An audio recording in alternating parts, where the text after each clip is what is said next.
Miles, the first thing I want you to tell me about, you had some conversation on your pro day with your old teammate, Saquon Barkley, and he wanted to know if you had a feel for any of the teams that were interested in you. What did that conversation go like? I definitely told him Philly was up there, and Chicago. I felt like were my top two, but I know the whole thing with Chicago, they didn't have a pick until the third round, and how that went was they just didn't think I was going to end up in the third round. So they were like telling me they were going to trade up, do all that other stuff. But once the picks kept going down, I seen Philly up there. I'm like, yeah, Philly got to get me. They got to. They got 2 second rounds. They got to get me. And then that 53rd pick came up. I seen that 215 number call me, and I just knew. And my life changed. You talked to Coach Deuce Staley after that. Mm-hmm. How did that conversation go? Because Deuce was really excited about the pick. Yeah, I heard about the whole thing about them joking around with him, telling him it was a different pick, but it was me. Miles. It's Howie Roseman from the Philadelphia Eagles. I'm doing great, man. When Howie was joking with the GM? Yeah. It was cool. He could tell you really, because it was so loud. Like everybody was screaming and I couldn't hear, and I ended up hanging up the phone to celebrate and stuff. And then they called me again, like to talk to everybody else and stuff, like Coach Mike Grove and Doug and all them. But it was cool. He was just telling me he's excited for me to get here and just ready to get to work. That was really the words that came out of my mouth. Is I'm ready to get to work.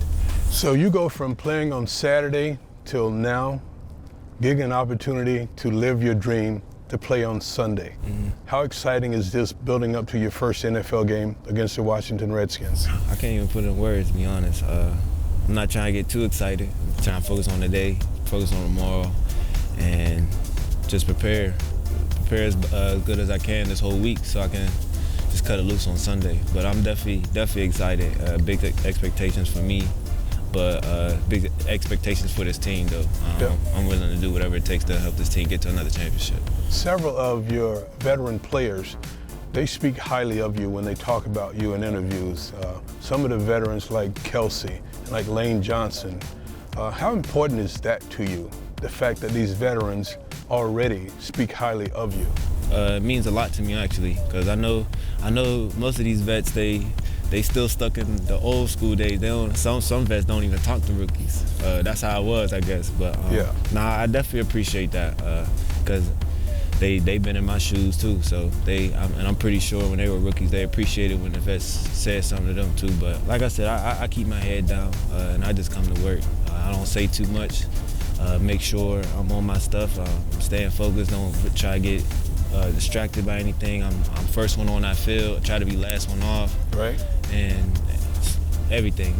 As far as like coming in here early, I come in here early, like just to get my mind right. Either it was watching film or getting my body right. But I'm here for business though.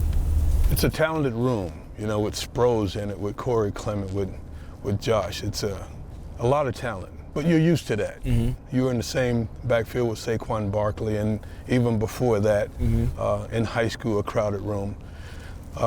When you look around at the talent in the room with you, how has that helped you? Just watching the veteran guys and the way they go about their work. Yeah, it helps me in ways because, I watch all types of running backs, whether it's college, in the NFL right now, just to see what do they do different, just to try to add tools and put in my toolbox for me to use, just get ideas, because I don't want to be predictable when I feel. I want to be unstoppable, but I don't want to be predictable too. So being in the talented running back room, that's just an advantage that I have, in my opinion, because I'm watching these other talented running backs do what they do, and then I'm also getting advice from them, especially a guy like Sproles.